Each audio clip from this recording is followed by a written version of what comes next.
Hello everybody, and once again welcome back to How to Guide YouTube channel. Today in this video I'm going to show you how you can search for user on TikTok, so make sure you follow my step till the end.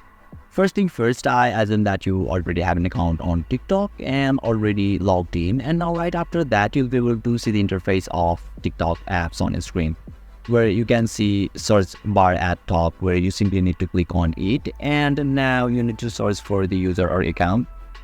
Let's say at the rate